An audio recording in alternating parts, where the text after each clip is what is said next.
The process of deploying a web application should be an automated one. Not only is this a best practice, it's also a very simple process. No longer does a CI/CD process need to be intensive and scary. The same is true for handling settings and secrets on the deployed site. In this video, we're going to build out a simple C# web application using Blazor. That's just so we have something to deploy. From there, we're going to add it to GitHub. After that, we're going to go to Azure to set up a free web application with automated deployments from GitHub using GitHub Actions. Finally, we will update the environment variables in Azure to override our settings in appsettings.json. This process will allow us to automatically deploy new updates to our site every time we push a commit to GitHub. And it will allow us to have secure settings locally and then in Azure that even our developers cannot access. Now, before we dive in, I want to share a few things with you. First, if you're interested in improving your C# skills, be sure to subscribe to this channel. With over 650 C# videos and counting, it's the perfect place to learn and grow your skills. Second, if you're looking for free C# resources, head over to iamtimcorey.com and check out the resources tab. You'll find my podcast, C# projects page, and much more. And third, if you're ready for a deeper dive into a specific C# topic, I have a variety of courses that can help. Not only will you receive a world-class education, but you will also help fund my free content so that everyone can have a great education in C#, not just those who can afford it. So let's jump over to Visual Studio. And what we're going to do is create a new project. And we're going to do this fairly quickly. Blazor web app, hit next. We're going to call this our Blazor deploy just to have a name for it. And we'll put this in the practice. The practice location is fine. We hit next. .NET 8, no authentication, yes to HTTPS. The render mode will choose auto, and the per page or component interactivity location, we're going to include the sample pages. And we'll leave top level statements alone, and we're not going to enlist Aspire. Aspire is a whole different topic. I would not encourage you to use it yet unless you know exactly why it's useful to you. If you're just trying to demo something out, maybe hold off a little bit, let it be a little bit more mature. It is growing and maturing at a good pace. It's just kind of a version 1 right now. So we'll get there, and actually I'll have some demos on it in the nearish future. So let's hit create. And now we have our Blazor app. We have both the client and the server component. So we can close out both of these. And if we run this just as it is, let's just make sure it runs. That's always a good first step. Make sure your application compiles and runs so you know if you broke it or not when it doesn't work. So there we go. We've got our working application, our counter works, and so on. Now what we're going to do is change this home page to have some settings on it. So under components, pages, we have our home page. And in here, what I want to do is I want to inject an I configuration, and we'll call this config.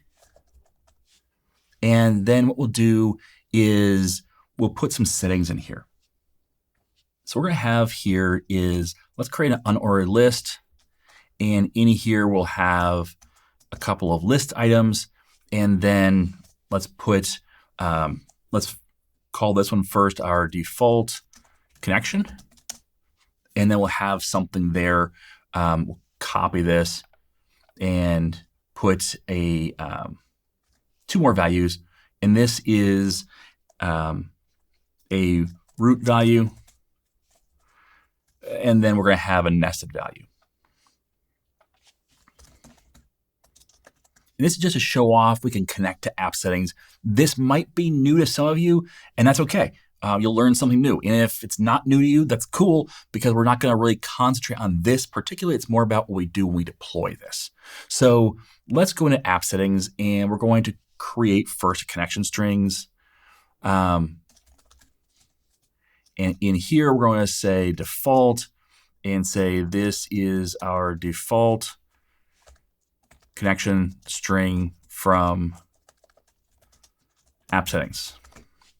Okay, and then we're also going to have a root value, and we'll call this is our root value, and then we're going to say nested, and then we're going to say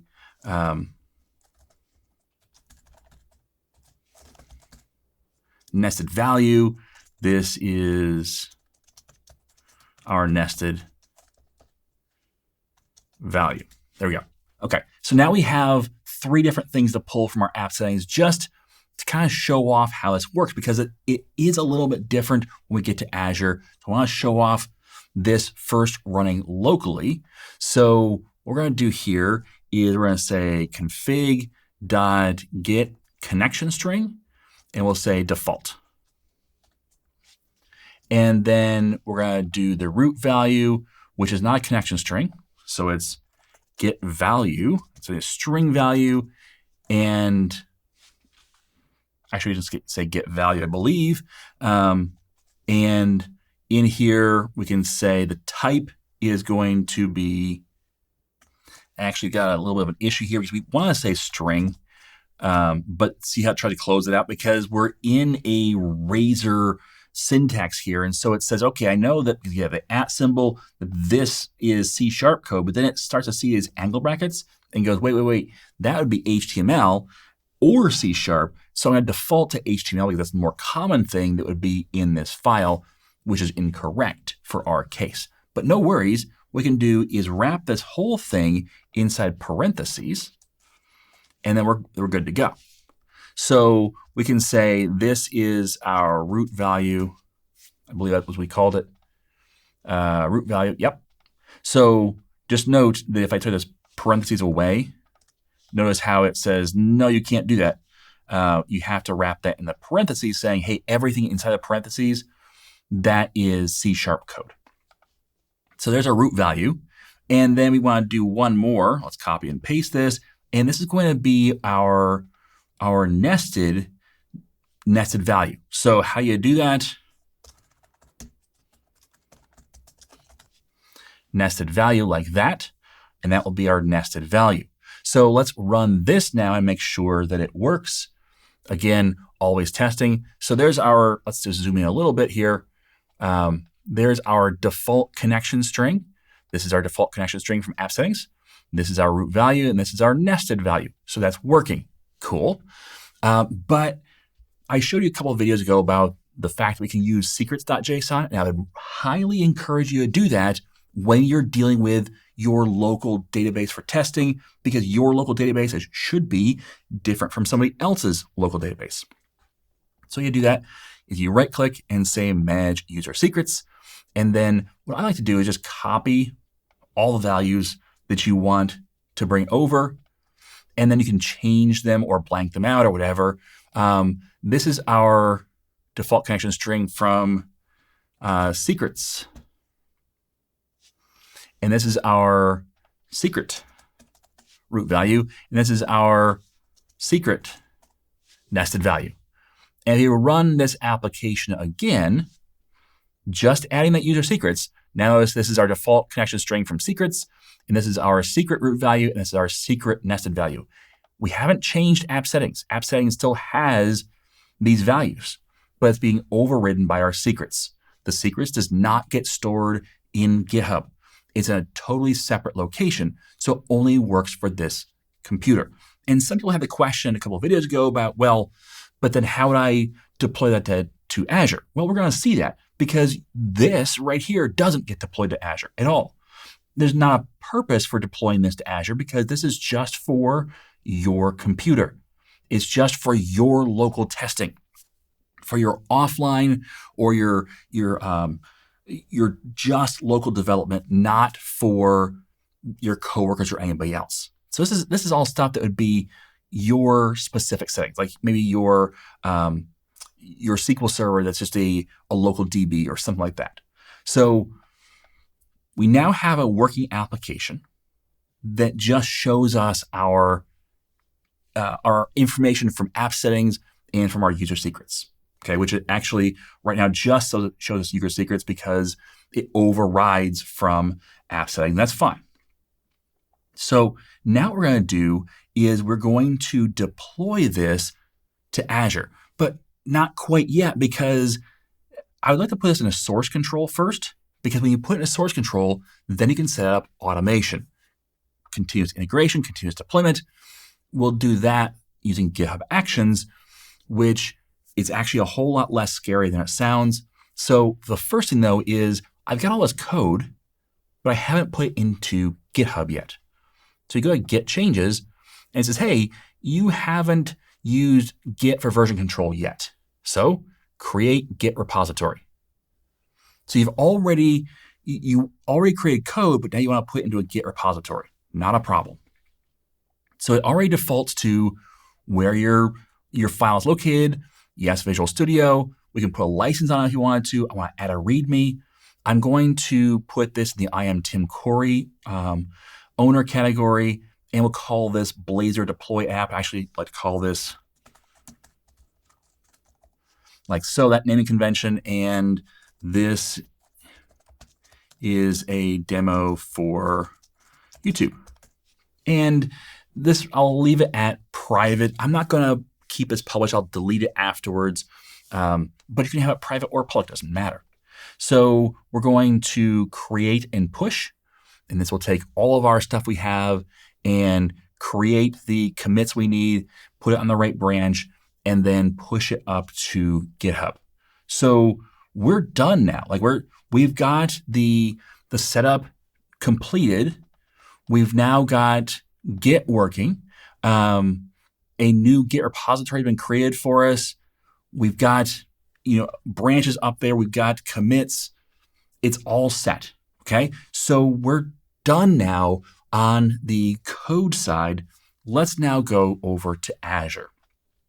And here I have Azure, and we're going to create a new resource. We're going to create a new web application.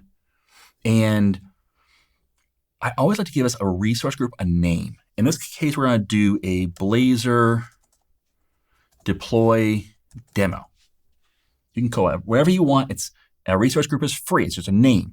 What this does is anything that gets created for this application will be put in this resource group. That way, when I'm done, I can delete the resource group, and it deletes everything associated with what I created for this demo. It also allows you to group things together. So we're going to call this our I am Tim Corey Blazor deploy app. Okay, and there we go. It's check mark. Yes, we're good. Yes, you have to have a unique name. Don't call it the same thing I called it, because it might not be available. Okay, so now we can publish code or container or a static web app. We cannot deploy a static web app because it is Blazor, not Blazor WebAssembly. That's different. We've got full Blazor web app, and a Blazor web app cannot be a static web app. So as a code or container, we're going to choose code, but just to be clear, because some people say, well, you'd never deploy a container, right? Actually, if you say code, what happens is behind the scenes, Azure puts your code, your compiled application, into a container. So really what's happening is you're containerizing your application either way. But we're going to say code. We're going to say .NET 8, which is the long-term support branch. We're going to choose Linux for our hosting, and we're going to choose Central US, choose whatever right for you. Now, I already have a premium host in there. I'm not going to use it. I'm going to hit Create New. We're going to call this our free web app plan. And we're going to choose here the free plan. Now, I could explore pricing plans and choose a different one, but if you have not already created a free app hosting plan, then you can create one for free. And just to be clear, an app plan is not the same thing as your web application. Because an app plan, what you do is you deploy multiple websites to a web app plan. So think of it kind of like deploying a full server, and then you can deploy multiple sites to that server. So we're going to choose the free one, which allows us to have up to 10 sites on it for free. Now, yes, you see 60 CPU minutes per day included. You might think, well, that means 1 hour a day my site can run. No, it can run for a lot longer than that. But if you have a long running process, let's say it takes a minute every time you load a new web page, well, you can load 60 pages a day, and then it's going to shut down. This is for testing purposes. This is for demo purposes. This is for trying things out. This is not for your production web application. So, but what I want to point out is this is available, and yes, it is free for life. So we're going to choose the free plan. Notice I'm on .NET 8, Linux, and Central US. If you want to create another web app, you'd want to make sure you have .NET 8, Linux, and Central US, especially these last two. And you could be on a different version of .NET, but Linux and Central US, because then it will show up in your drop-down list. Okay, with this, there's not much available in the free plan as far as additional niceties. That's because it's, again, a demo plan. But with this plan, we can now say deployment, which normally what would happen is you come in here and you can set up deployment right away. You could choose to allow for continuous deployment, this enable right here, and then choose your account on GitHub or authorize your account. And then from there, you could go and choose your organization, repository, and branch. We can't do that because of the fact we chose the free version. Don't worry, we can come back to this. It's just not set up yet to do in this wizard process, which is okay, because if you can see this right here and you can figure out how to fill this out. There's only a few settings here, but I'll show you how to go back and add an automated deployment later, because we're going to have to do that anyway. So you'll see both ways of doing things. We're going to hit networking, and we're going to leave networking as is. Monitoring, I'm going to turn off App Insights. App Insights does add additional pricing. So if you turn that off, there's no price involved. We can skip over tags, go review and create. Notice the pricing plan is free, and we hit create. And this will create for us our app plan. So right now it's going to create for us a server and also our site. So you have 10 sites on our server, but it's going to create both for us. We're going to then be able to see our site. So you notice the server free web app plan that has been created. Next up is our site. Once that's created, we can go to it and start our deployment process or set up our deployment process. Okay, so that's done. It happened pretty much in real time. And I did pause it briefly, like for 1 second, and it was done. So we can go to resource right now, which this is our I am Tim Corey Blazor deploy app, which if we go here now, there won't be anything. Let's close this out, and we're going to wait for this to load. Takes a minute sometimes because it's first starting up. With your web app, one of the things you'll notice is the first time you hit it, when it's live, it's going to be slow. Now, if you hit it again right away, it'll be fast. And the reason why is because Azure turns it off when it's not being used, and then it turns it on when it's requested. Once it's on, it stays on for a little while until there's no more requests coming in, then it turns it off.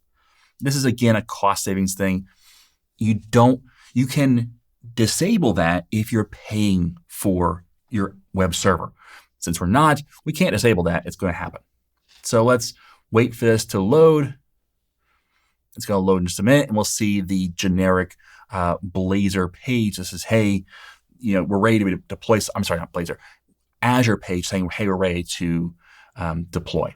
It's going to take a second. Okay, so now it is running.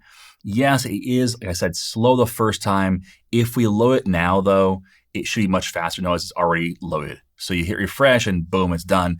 It's just that very first time takes a while to load. Again, that's part of what you're not paying for is speed. So what we're going to do now is we're going to set up our deployment. Notice there's a deployment section here. We can say deployment center, not deployment slots. We don't have any because we are not paying for this, and it does not provide deployment slots for the free plan. So deployment slots are awesome, by the way. If you have a production web server, like if you're deploying your production website, you should be using slots because you can have your development site, your testing site, your QA site, your staging site, whatever. You can have all those sites on your production quote unquote server as slots, which means they are almost the same as production, same systems and hardware, but you're not paying any extra for it.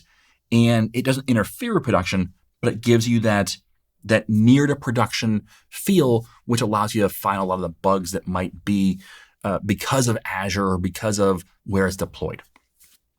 So always deploy to as close to as possible your production environment for development and testing so you can test these things out. Okay, deployment center. We're going to set up a deployment. Now I'm going to go to GitHub as my source. I'm going to choose the I am Tim Corey organization, and we call this Blazor deploy app. And the branch is going to be main. It's the only branch I have. You can choose different branches if you want, and you can deploy to multiple branches or from multiple branches if you decide that you want to use slots, which is what I typically do. Typically, my main branch is my development branch. And then from there, I create branches for staging and production that would be for when I want to automatically deploy to staging or production. Okay, so what we're going to do is I just choose basic authentication. It's simple. But either way, we hit preview file, and this is our YAML file. If you don't know what YAML is, it's what a lot of modern configuration systems use in order to configure things. It is a space-based file, meaning spaces are important. So notice after the on, there's 2 spaces before push. That's because push is underneath on. If you were to take those spaces away, this file would break. So you have to get your spacing correct in your indenting in order to properly set up this file. But this file is set up for us. It's done. We don't have to write this file. This file is set up to deploy from our GitHub to our Azure site.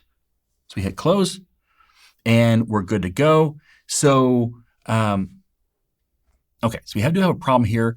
It's not letting us save because SCM-based authentication is disabled for the app. We can go to configuration settings to enable or choose the user-assigned identity option below. So you either choose user-based identity or just do basic authentication. I prefer for this demo we do basic authentication. It's simpler, but if we choose user-based identity, the identity will be federated with GitHub as an authorized client and given right permissions to the app. It's a little bit more intrusive for what I'm setting up for a demo purpose, which is why I wanted basic, which is a great opportunity then for us to go over here and set this up. So back into our settings, notice it just kind of moved us over to the correct settings. We can come down here and say SCM basic authentication publishing credentials, hit save. This may restart a web application, and then we can come back to our deployment center, and it's going to have to start over for our deployment center. That's okay.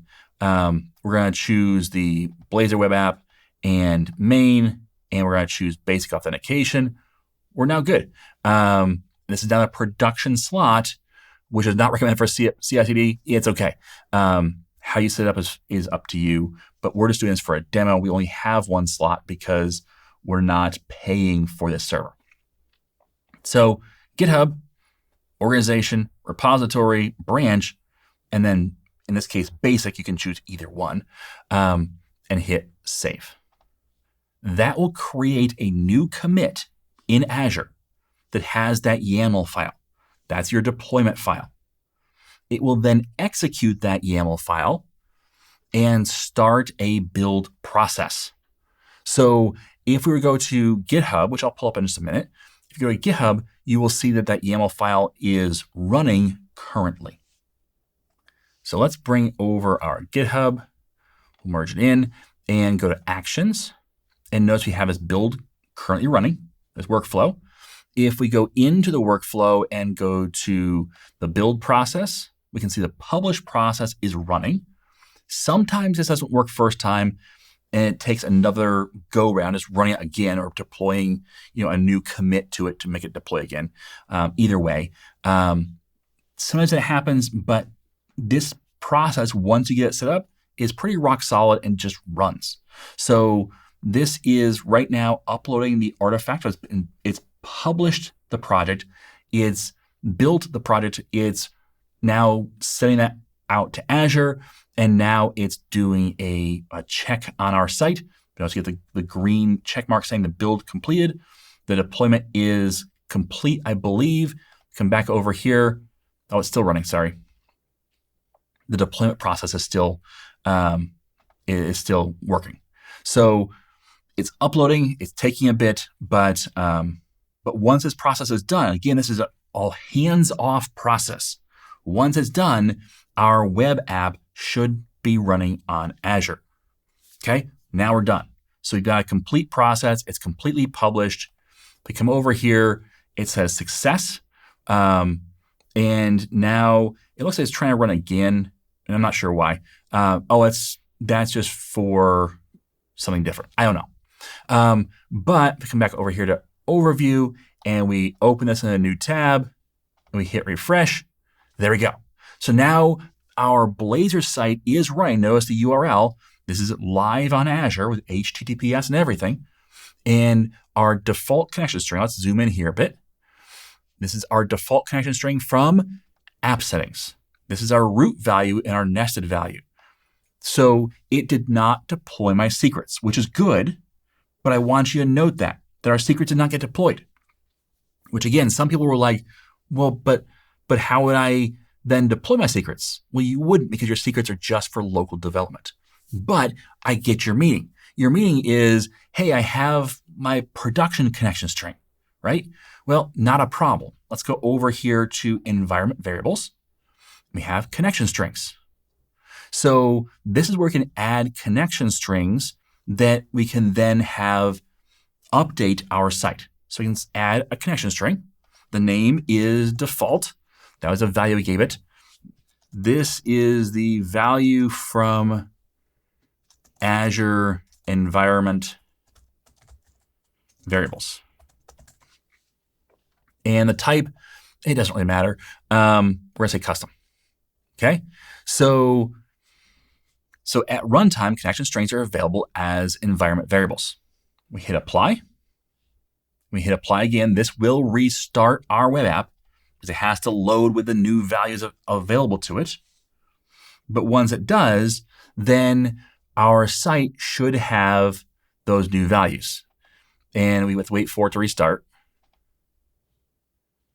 Wait for it to restart.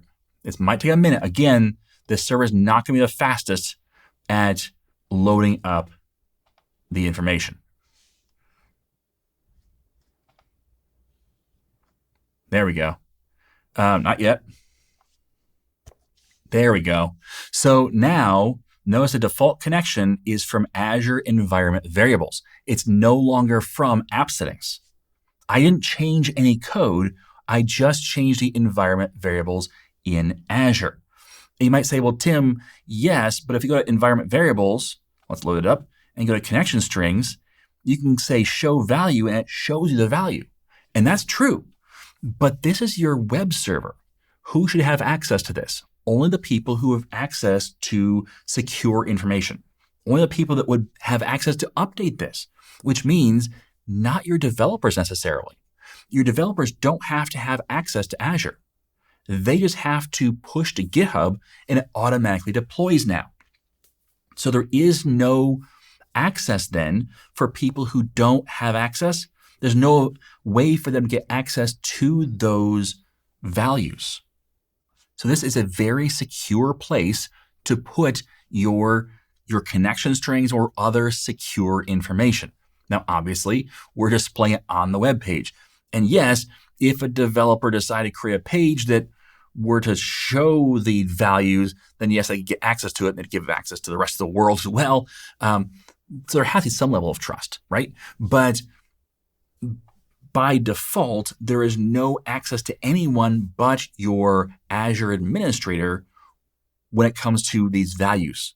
So your application has access to these values, and your Azure administrator has access to these values, and that's it. That's a high level of security that you want for your secure connection strings and other information. It also means that if you ever decide to change where your server is located or something else, you just come in here and say, let's go to advanced edit. We can choose this value and just overwrite it and hit OK. And now the value is something different. It's a different server or whatever. So you can also come in here and do it right there. So this allows you to make a change. But now let's come talk about a new setting, and that is our root value, which I believe is root value. Okay. So I can say root value is a name, and the value is root value from Azure. We hit apply, and there's our root value. But what about the nested value? Well, if I were to say, I believe it's nested value, let's just copy it. And I come over here and I paste it in, it says, no, you can't do that. But that's how we did it in C#. And let's just zoom in here so you can see it. It's the same as C#. So what do we do differently? Well, instead of a colon here, we have to do double underscore. So underscore twice. And now we say nested value from Azure. We hit apply. And now we have, sorry for zooming there, I was trying to get it back out. Now we have the nested value and the root value in our app settings. We hit apply. We confirm that, yes, we're going to restart the server again. So just note, when you change values, you're restarting the server. So it's going to take a little bit to start back up. In production, you don't want to change the values during a live time necessarily, because it's going to take a little bit. And until then, you would have these old values until that restart fully goes through. And at some point, you're going to break any open connections while it restarts. And you just keep hitting refresh until finally they update. So now we have the root value is the root value from Azure, and the nested value is the nested value from Azure. So this is how you get your secrets into Azure in a way that is secure. So you have your app settings, which is, whoops, wrong way. There we go. So your app settings, which where you have like root value, if it's a root value, or if it's a nested value, use the double underscore instead of a colon, which means that if you had 3 or 4 levels deep, you'd use a double underscore for each place there would be normally a colon. And connection strings, you just put connection strings in with their name and value, and you're good to go. So this allows you to be able to have those settings securely and easily associated with your application, meaning your application doesn't need to have any values in GitHub. They can be just overwritten at the Azure level. So this is a very easy and safe way to have secrets in your application. So now, in that little bit of time, we have built a really simple little Blazor app, but we have added to GitHub after the fact. We have added a continuous deployment using GitHub Actions to a Azure web app that was free, by the way. And now we have both our connection string and our app settings being pulled from Azure securely on the server.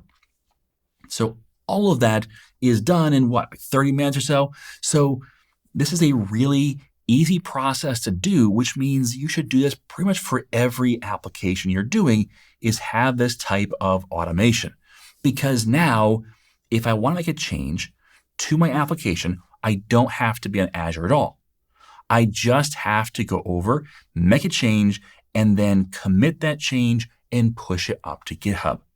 It will automatically be built. it'll be automatically deployed to my GitHub page. So really quick and easy, even for sample sites or test sites, or even small little demo sites that you want to show off what you can do. You can deploy that in automated fashion rather than trying to do it in a manual process. So GitHub Actions are awesome. GitHub's awesome. Git is awesome. Learning how to use these is pretty essential if you want to build web apps along with HTML and CSS and C# and Blazor. But once you learn this, once you know how to do it, it's a really simple process to get set up and going. Again, just even talking it through and waiting for the server and all the rest, it took me about 30 minutes to do everything here. You can deploy with automations in about 5 once you just get the process down. So with that, that's what I want to show you today. I want to kind of wrap up what we talked about the last couple of weeks with connection strings and app settings and so on, so you understand how to go through even the deployment process.